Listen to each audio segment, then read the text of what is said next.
Bakristo bavandimwe, Kristo Yezu akuzwe. Mbifurije kugira umunsi mwiza. Uyu munsi turizihiza abatagatifu Filipo na Yakobo, intumwa. Kwizihiza intumwa rero ni ukwizihiza mu by'ukuri ukwemera kwacu. Ni ugufata iya mbere mu kugira uruhare mu guhitamo kwamamaza inkuru nziza dukesha umukiro. Amaraso y'abahowe Imana ni imbuto cyangwa se umurama weraho ubukristo bwacu. Aba batanze ubuzima bwabo, bemeye gukurikira Kristo no kumukurikiza kugera ku ndunduro. Dusangire rero amasomo matagatifu Kiliziya umubyeyi wacu yateguriye kuri uyu munsi.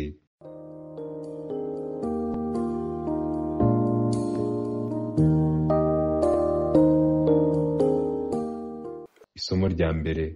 Isomo ryo mu ibaruwa ya mbere mutagatifu Pawulo intumwa yandikiye Abanyakorinti.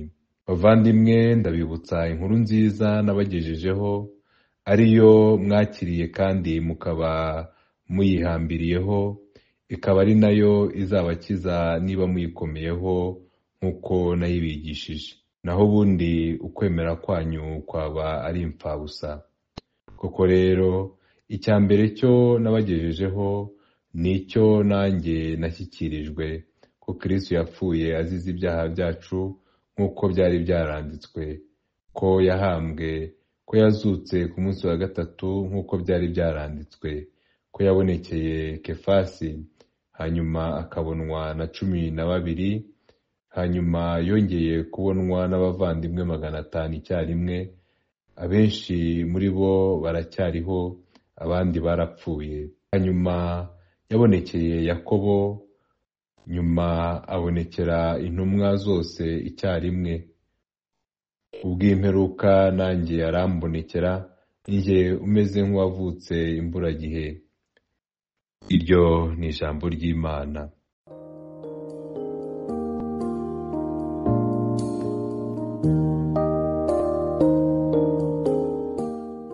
Zaburi. Ubutumwa bwabo bugera ku mpera z'isi. Ijuru ryamamaze ikuzo ry'Imana, n'ikirere kigaragaza ibyiza yakoze.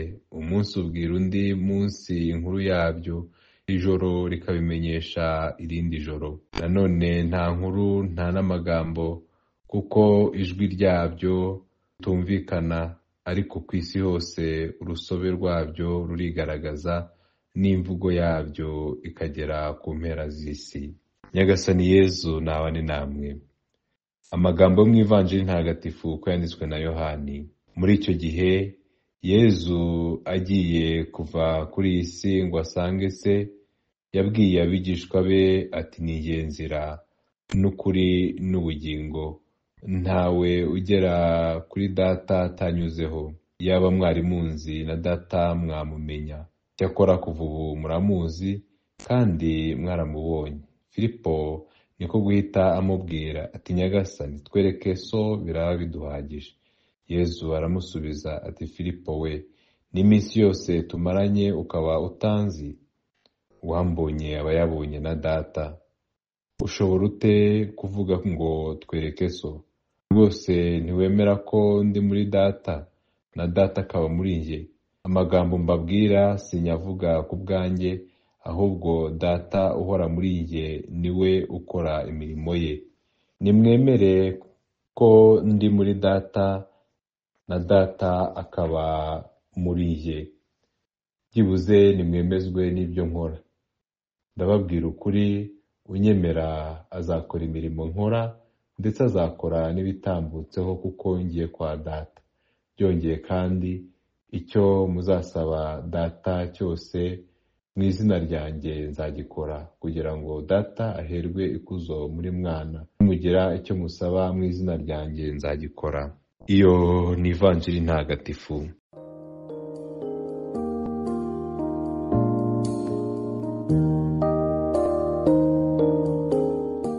Bakristo bavandimwe, amasomo matagatifu aradushishikariza gukomera mu kwemera. Twemere Imana, twemere Yezu Kristo umwana wayo, maze ibyo koko bibe biduhagije. Ibyo biduhe kuzagera ku mukiro, ibyo bidukize. Kwemera Yezu Kristo wapfuye rero azize ibyaha byacu, nibyo mutagatifu Pawulo intumwa adushishikariza mu isomo rya mbere. Nibyo koko abatagatifu duhimbaza uyu munsi, Filipo na Yakobo, bemeye gupfa bazira inkuru nziza, bemeye guca mu makuba ariko bakira umukiro kandi bawugeza no ku bandi. Izi ntumwa rero zarapfuye zishwe zizira Kristo n'inkuru nziza. Inkuru nziza rero natwe tugomba kuyigiraho uruhare, tukaba abayihambiraho, tukaba abayikomeraho, kugira ngo ukwemera kwacu ntikuba imfabusa, ahubwo kurumbuka imbuto nyinshi zirimo n'iy'ubutungane. Kristo wapfuye ntagipfa, atanga ubuzima ku bamwemera bose akabakiza ibyaha byabo. Natwe rero turamwemera kandi twaramumenye, niyo mpamvu dukwiye rwose kugira uruhare ku nkuru nziza, tugendeye ku rugero rw'izi ntumwa zemeye kwitangira inkuru nziza kugeza ku rupfu. Kwemera Yezu Kristo rero wapfuye azize ibyaha byacu bizadufasha kurokoka, bizadufasha guhora iteka tuyobowe na Roho Mutagatifu. Ukwemera gutuma twamamaza ikuzo ry'Imana n'ibyiza byayo, ibyiza idahwema kudukorera, ibyiza idahwema gukorera abandi. Iyo twemera inkuru nziza, tumenya Imana Data yatwigaragarije muri Yezu Kristo, umwana wayo w'ikinege. Yezu Kristo rero aributsa Filipo ko uwamubonye aba yabonye se, kuko ari we sura y'impuhwe z'Imana n'urukundo rw'Imana. Yezu Kristo yaje kutugaragariza Imana ku buryo bwuzuye, aza kudufasha kuyumva, kuko we ubwe yayitwegereje maze ikabana natwe. Yezu Kristo rero aradusaba kumwemera, tukamwemera, tukemera n'ibyo akora, kugira ngo turusheho kumva ububasha bwe, ko ububasha bwe bukomora ku Mana Data, ku Mana Se. Rero bidusaba gukora ibikorwa byiza bishingiye kuri Yezu Kristo, jambo w'Imana. Iyo dukora ibikorwa byiza bituma dukura mu rukundo, bituma duhora iteka twigiramo kwemera, kandi uko kwemera kukigaragariza muri ibyo bikorwa. Nk'uko mutagatifu Yakobo bivuga, kwemera kutagira ibikorwa kuba kwarapfuye. Turonkere ingabire yo guhora iteka dufite ishyaka ryo kwamamaza inkuru nziza, dukora ibikorwa bijyanye n'ukwemera kwacu, ibikorwa bishimangira ukwemera kwacu, ibikorwa bihamya ukwemera kwacu. Icyo twifuza kandi n'aba bavandimwe twizihirije uyu munsi, umunsi mukuru, ni ukwemera no kwamamaza ukwemera, kwamamaza inkuru nziza. Kumenya Kristo rero we nzira, ukuri n'ubugingo buhoraho iteka, nibyo bizadufasha kubaho turi abana b'Imana, kubaho twumva ko yatuzaniye umukiro kandi adahwema kubitugaragariza. Ni umwana w'Imana, we wigize umuntu kugira ngo dusangire n'Imana kamere yayo. Ukwemera tumufitiye kujye guhora iteka kudufasha gukora ibyiza. Ukwemera tumufitiye kujye guhora iteka kudufasha kwitanga no kwitangira inkuru nziza, duhora iteka turi abagaragu ba Nyagasani, bamamaza hose inkuru nziza, tubikesha ukwemera kwacu.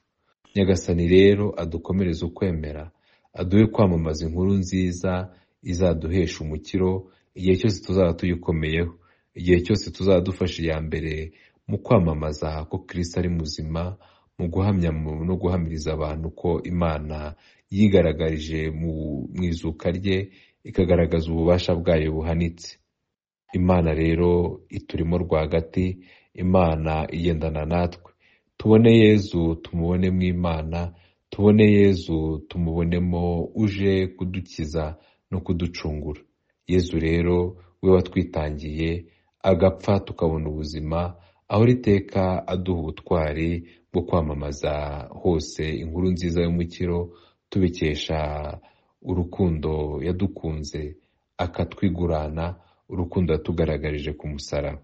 Tube abahamya b'urukundo rwe mu bantu, tube abantu bakora ibikorwa bijyanye n'ukwemera kandi bishingiye ku rukundo Imana idukunda. Tube abantu bitangira abandi, tuba abantu bumva ko twagira ishyaka ryo kwamamaza inkuru nziza mu biremwa byose. Nyagasani Yezu nabane namwe, ushobora byose kandi akaba na nyir'impuhwe, nabaho umugisha abarinda akomeza bita abaha amahoro, Imana Data na Mwana na Roho Mutagatifu. Amina.